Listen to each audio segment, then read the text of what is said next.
Well, Austin, let's start with guys who have visited Tennessee already coming in. This past weekend, Tennessee hosting Holden Stine, a tight end from Notre Dame. How do you think that visit went, and where is he on Tennessee's list of priorities in the transfer portal? Well, I think that both he and Kentucky transfer Jordan Dingle are kind of like, it's basically whoever wants in first, right? Like if Stayes wants in, they're taking Stayes. If Dingle wants in, they're taking Dingle. They like both of those kids a lot. Stayes went to Washington earlier in the week. Today he is at Georgia, which is a new visit on his radar, as Kirby Smart has made a play here to try to get him in town. And, I mean, hey, if you're a tight end and Georgia calls, you have to listen, right? I mean, they've had so much success with tight ends. And then from there he'll go to Oklahoma this weekend. Jordan Dingle will be in Knoxville this weekend. So, to me, it's kind of whoever wants in first. But, Stayes has continued to have good dialogue with Tennessee, and, we'll kind of see where all this goes. And then, Austin, you've got a Tulane receiver and Oregon State defensive back visiting as well. Chris Brazzle, you'll have to help me with the pronunciation on him. Another 6'5" guy who's got interest from a lot of big schools. What can you tell us about his recruitment right now? Well, Chris is he's out visiting Utah, and from Utah he's going to see Washington and Colorado. And so I think this thing comes down to Tennessee and Colorado. I really do. Because I think ultimately if you're a receiver, you want to go where they have stability at quarterback. He's got multiple years. So Tennessee makes the most sense from that standpoint because, Nico is going to be there at least 2 years. Whereas, Shadur Sanders is going to be a one and done. And then even at Utah, which is another option, Cam Rising going in for his 93rd year. Literally, I'm looking. I said this a minute ago when we were joking about the music. I'm literally at Mount Vernon right now. I brought a couple of guys up to D.C. for their 40th birthday, a couple of buddies of mine. Nice. And I'm wondering, was George Washington patrolling these grounds when Cam Rising was starting out at Utah? Like that's how long he's been there. A young John Fulkerson had just started his career in Tennessee basketball as well, Austin. He had only been to Palace 400 times, 4 million. But no, I think for Chris, I think he's kind of looking at the quarterback situation. So to me, it comes down to Colorado and Tennessee. And right now, I would tell you Tennessee's in a really good spot. He's still got to visit Colorado, so it's subject to change. But I think it comes down to those two teams. And then with McCoy, Jamal McCoy is out of Oregon State. He's going to take some visits after he leaves Tennessee, but he wraps up his visit this afternoon, and we should have full coverage up at VolQuest about his time in Knoxville the last 48 hours or so. Coming up, I'd say by 4:30 this afternoon Eastern time, we'll have a full recap from McCoy. Austin Price with us this morning, VolQuest on 3. Austin, I have to ask you this, man. With the flipping of Jonathan Eccles, the tight end out of Florida, IMG Academy, to USF with Alex Golesh, how do you view that? Was that his recruit initially, or is that something to be worried about moving forward as far as losing these 4-star guys to, USF? Well, here's the deal with Alex Golesh recruited Jonathan Eccles. He committed to Alex Golesh. Alex Golesh took the job at South Florida. Continue to work Eccles. Tennessee, Eccles could have ended up in this class if he wanted to. I don't think, as I've said on our board, I don't think anybody is sweating losing Jonathan Eccles. Tennessee's worked to recruit a handful of tight ends and really to recruit past Jonathan Eccles the last 6 or 8 months. Now, they've come up short in every one of those recruitments, so they've not been able to land them. So that's probably the bigger problem to me is you've got to find a way to land these players. It's not Eccles' defection because I don't think he was going to help you next year. I think he's going to need a lot more development. But you have to land somebody in the high school ranks. If you go back to 2019, Tennessee assigned 6 tight ends. So that's basically one a year for the last 6 classes. That's the average. Sometimes they sign 0, sometimes they sign 2. But 4 of those stayed either 1 year or at the most 2. Have all departed. The other 2 are on your campus right now, and Ethan Davis, who they have super high hopes for. I mean, he should be playing at this time next year. He should be entering a bowl game, having had a really nice sophomore or redshirt freshman year. And then Emmanuel Okoye, who again is a bit of a project, had not really played football until they found him over there at the NFL Academy in Europe, having come. From Africa. So, your depth at the tight end spot's just not real good because of, the defections, losses to the transfer portal from previous staffs. And so that's something that, you have to start figuring out at the high school ranks. They'll have Cole Harrison here this weekend, tight end from the state of California. He's a high school kid. He's not going to help you next year either, right? I mean, he's a kid that has to continue to develop, but they need bodies in the room that they can kind of start to build with. Right now, it's Ethan Davis and Emmanuel Okoye, and Okoye, again, is a long way from being a factor at the tight end spot. So they need multiple bodies, but let's start first with, getting one of the transfers in, but they need to be able to land a high school kid or two to start building depth in that room.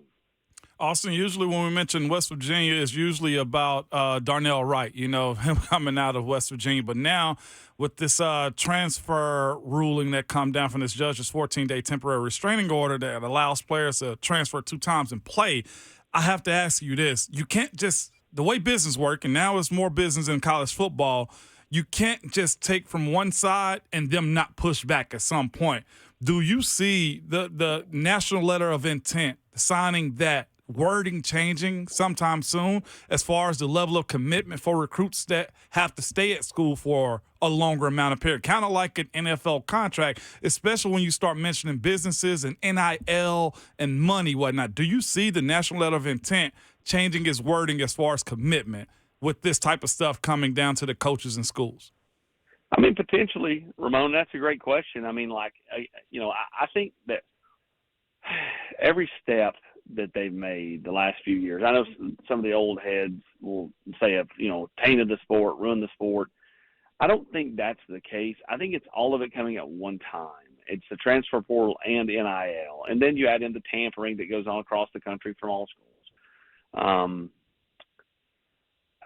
This judge, I don't think thinks about, the sport. I think that is a real tough blow to the sport if kids can just move around, because I think it's great that they put in the one-time transfer, because sometimes kids pick a place and they get to a spot and, they have,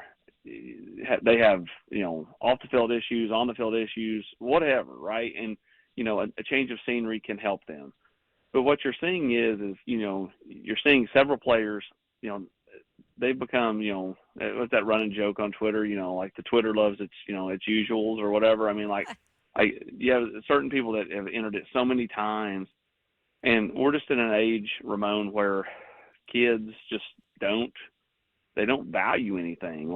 You see a kid play for 4 years somewhere and he's a starter, and he's literally going to go and wipe away the previous 4 years of time as far as legacy for an extra $50,000. And it's like, is that really worth it in the grand scheme of things? Because when some of these kids do that, they better hope that 1 year at this new school is worth it. They better hope that they ball out and they become entrenched in that new school. Otherwise, they're kind of a player without a school in a lot of ways. And I don't think some of these kids think through things. So, could they change the language on that? Sure. I just think that this is the first step to really hurting the sport, is when you can transfer more than once and there's no penalty. When you can just bounce around every year, kids literally, it will be free agency every year, which means the fans lose interest. And I would tell fans, if you're going to be a fan of Tennessee, be a fan of the Pride of the Southland Band, the T, the Orange and White, Smoky. Don't attach yourself to the players, because right now, some may stay all 4 years and some may be gone tomorrow. And you know what hurts the case for colleges and schools, though, too, is that other schools this year, LSU benefited from it. Washington benefited from it. And who else was the third candidate for quarterback as far as the Florida State? Heisman. Florida State. One of them. The Heisman winner the last few years has been, Bo Nix, has been a transfer.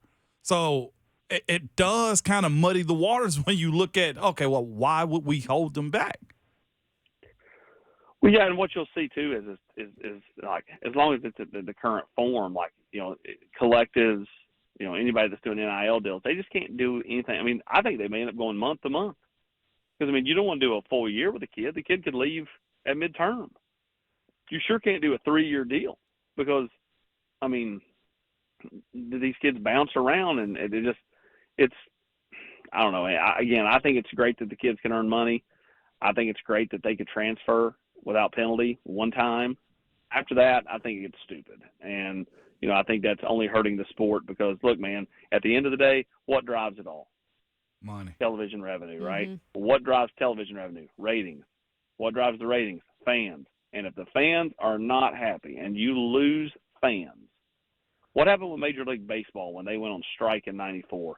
How long did it take them to get back? A while. It took them juicing balls and steroids in the late '90s with Sammy and Mark McGuire and everybody, chasing Roger Maris' ghost for them to make it up. And even then, it wasn't fully back. And I'm not sure it'll ever get back to what it was before then. But you hurt yourself when you lose the fans, and the fans are going to get disenchanted with this. Boosters are going to get disenchanted with this. These boosters that are funding NIL collectives all over the country at every school, they're going to be like, yeah, I'm not doing that anymore. I got better things I can spend my money on because, I like that kid, and then he left because he wanted an extra pack of spearmint gum. And, I'm telling you that when you can do it more than once, that's where it gets too dicey for me. Austin Price of VolQuest joining us now. Austin, what is the benefit, and let me know if you've heard any updates, if Joe Milton plays in this Citrus Bowl? What's the benefit to him doing that? And do you really see him gaining a lot of attention during this, season where you've got the Senior Bowl that he's been invited to and the Combine? Like, because he's such a athletic specimen of a guy like we saw with Anthony Richardson, does he garnish that attention like AR did? Yeah, once he gets to the Combine, it's going to be similar with his. Now, he's not going to run like Anthony Richardson could run.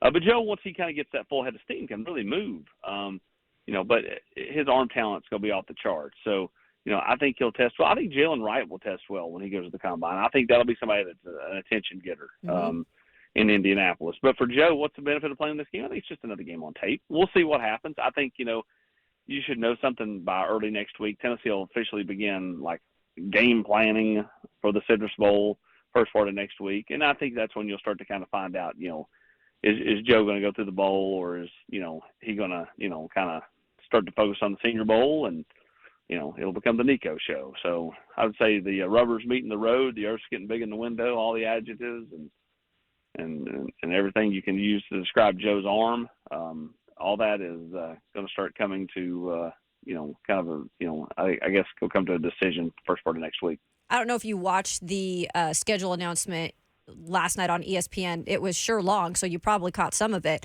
But when they did the reveals, what's your overall thought of the SEC schedules this year? Anything that stood out to you? Because I saw a lot of these teams playing some big games early on. Yeah, I'm excited for the new games. You had two tradition-packed teams like Texas and Oklahoma into the league, and you just get some neat matchups, just some different matchups. The thing that stood out to me was good luck to Billy Napier. Good grief! That Florida schedule is rough. And I think Tennessee's is similar to this year in a lot of ways. What's North Carolina State look like out of league? I think Tennessee's league schedule is pretty similar because you replace A&M with Oklahoma. But what's the North Carolina State game look like for Tennessee? Because you're basically flipping Virginia for NC State, but NC State's losing quite a bit to the portal. But yeah, as far as leagues, it's Florida. If Billy Napier's the coach at Florida in 2025, I think that's a great sign for him because that means he's overcome a ridiculous schedule in 24. Yeah. Austin Price of VolQuest, our guest. Austin, with 6 defensive backs entering the portal, and Tennessee losing Gabe Giuliani and Jalen McCullough as well, we knew there would be turnover in the secondary. Has there been any surprise, though, about some of the guys who have put their name in the portal for Tennessee? And what can you tell us about just the efforts to replace a lot of that production and having to really exchange a lot of talent in the transfer portal at that position specifically? Yeah, surprises, not so much.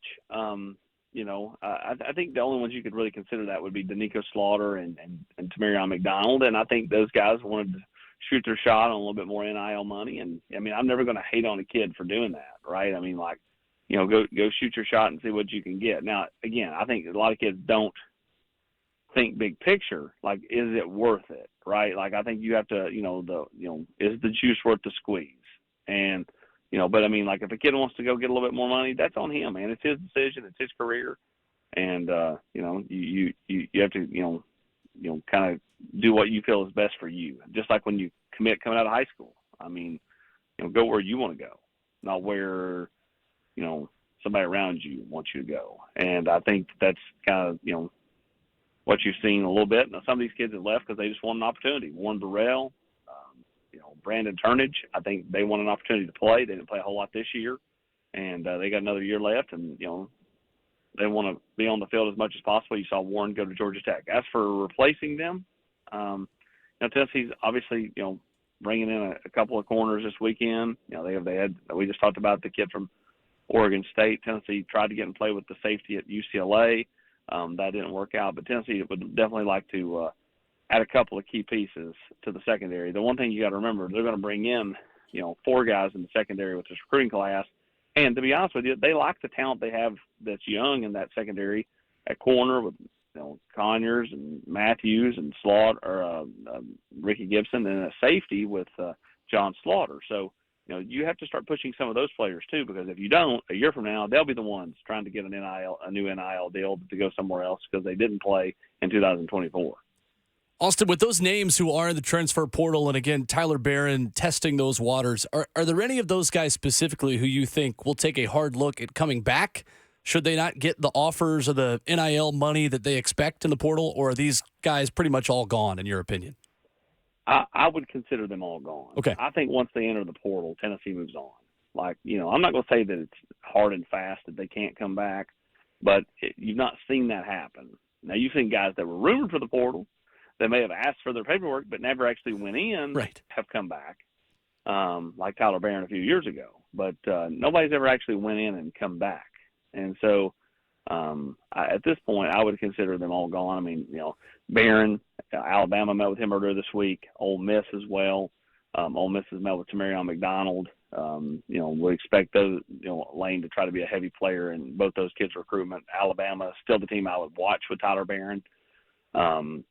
Especially if he's, trying to get the development, the rub, with Alabama in the NFL draft. But, right now it's kind of where it's at with a couple of those guys. But, yeah, it just doesn't feel like that they're going to be coming back out of the portal to come to Tennessee.